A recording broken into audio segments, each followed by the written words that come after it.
Jika ditanya apakah bisa kita berteman dengan para nabi di surga kelak, maka jawabannya tentu saja bisa. Allah Subhanahu wa Ta'ala berfirman dalam Al-Quran, dan barang siapa mentaati Allah dan Rasul-Nya, mereka itu akan bersama-sama orang-orang yang dianugerahi nikmat oleh Allah, yaitu para nabi, para siddiq, orang-orang yang mati syahid, dan orang-orang soleh, dan mereka itulah teman sebaik-baiknya. Quran Surat An-Nisa ayat 69. Sahabat beriman, tahukah kalian bahwa ayat tersebut turun karena sebab kegelisahan dari bekas budaknya Rasulullah yang bernama Tsauban dari Sayyidina Anas bin Malik radhiyallahu anhu, bahwa dia berkata, sesungguhnya ayat ini turun tentang mengenai Tsauban, yaitu seorang bekas budaknya Rasulullah Shallallahu Alaihi Wasallam. Tsauban ini sangat mencintai Rasulullah dan tidak sanggup untuk berpisah darinya. Pada suatu hari, Tsauban datang kepada Nabi Shallallahu Alaihi Wasallam dengan wajah yang telah berubah, tubuhnya telah kurus dan tampak kesedihan pada wajahnya. Maka Rasulullah Shallallahu Alaihi Wasallam bertanya tentang apa yang terjadi padanya. Lalu Tsauban menjawab, "Ya Rasulullah, tidak ada rasa nyeri maupun penyakit dalam diriku. Hanya saja bila aku tidak melihatmu, maka aku merasa sangat gelisah sampai aku bertemu denganmu. Aku teringat akan akhirat, lalu aku khawatir jangan-jangan aku tidak dapat melihatmu di sana, karena aku tahu bahwa engkau diangkat bersama para nabi. Jika aku dimasukkan ke surga, tentunya aku berada di bawah tingkatanmu. Dan jika aku tidak dimasukkan ke surga, maka aku tak akan melihatmu untuk selama-lamanya. Maka bagaimanalah keadaanku di sana?" Mendengar hal itu, Rasulullah Shallallahu Alaihi Wasallam tidak langsung menjawab, dan akhirnya turunlah ayat ini yang artinya, dan barang siapa mentaati Allah dan Rasul-Nya, mereka itu akan bersama-sama orang-orang yang dianugerahi nikmat oleh Allah, yaitu para nabi, para siddiq, orang-orang yang mati syahid, dan orang-orang soleh, dan mereka itulah teman sebaik-baiknya. Quran Surat An-Nisa ayat 69.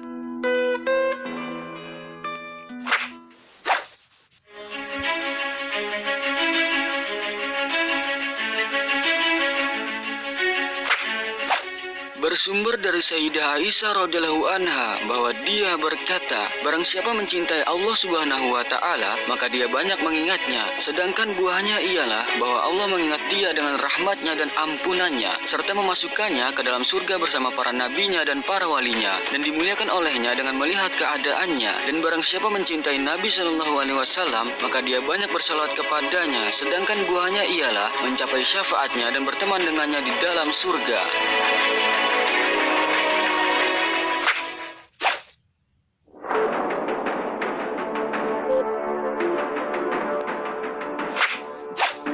Imam Al-Baihaqi meriwayatkan dari Umar ibnu Murrah Al-Juhani radhiyallahu anhu bahwa dia berkata, seorang lelaki datang dari Qodho'ah kepada Nabi Shallallahu Alaihi Wasallam dan berkata, "Ya Rasulullah, tahukah engkau jika aku bersaksi bahwa tidak Tuhan melainkan Allah dan bahwa engkau adalah Rasulullah, dan aku melakukan sholat 5 waktu, berpuasa di bulan Ramadan, dan melakukan sholat pada malam-malamnya, serta menaikkan zakat, maka termasuk dalam golongan siapakah aku ini?" Lalu Rasulullah Shallallahu Alaihi Wasallam menjawab, barang siapa meninggal dunia sedemikian rupa, maka dia bersama para nabi, para siddiq, dan para syuhada pada hari kiamat seperti ini. Yaitu Nabi menegakkan jarinya dengan arti isyarat sangat dekat, selagi dia tidak durhaka kepada ibu bapanya, karena orang yang durhaka kepada ibu bapanya jauh dari Allah yang Maha Pengasih.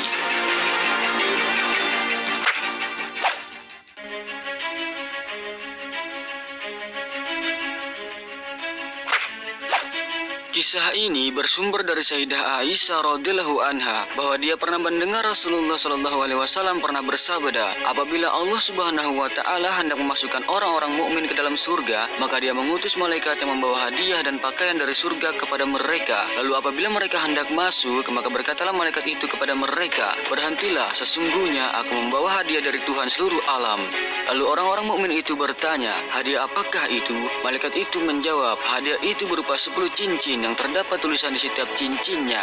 Pada cincin yang pertama terdapat tulisan yang mengatakan, sejahtera atasmu, berbahagialah kamu, maka masukilah pintu surga untuk selama-lamanya. Kemudian pada cincin yang kedua tertulis, masukilah surga dengan sejahtera dan aman. Pada cincin yang ketiga tertulis, aku hilangkan darimu kesusahan-kesusahan dan kesedihan-kesedihan. Dan pada cincin keempat tertulis, kami kenakan padamu pakaian-pakaian. Pada cincin kelima tertulis, dan kami jodohkan mereka dengan bidadari. Lalu pada cincin ke-6 tertulis, sesungguhnya aku memberi balasan kepada mereka pada hari ini atas kesabaran mereka, bahwa mereka itulah orang-orang yang beruntung. Pada cincin ke-7 tertulis, kamu sekalian menjadi muda kembali, takkan mengalami ketuaan selama-lamanya. Pada cincin ke-8 tertulis, kamu sekalian menjadi aman tanpa mengalami rasa takut selama-lamanya. Pada cincin ke-9 tertulis, dan temanmu adalah para nabi, para siddiq, para syuhada, dan orang-orang soleh. Dan pada cincin yang ke-10 terdapat tulisan, kamu sekalian berada di lingkungan Tuhan yang Maha Pengasih, yang memiliki singgasana yang mulia lagi agung. Maka mereka pun masuk ke dalam surga dan berkata, segala puji hanya bagi Allah yang telah menghilangkan kesusahan dari kami. Sesungguhnya Tuhan kami benar-benar Maha Pengampun lagi Maha berterima kasih.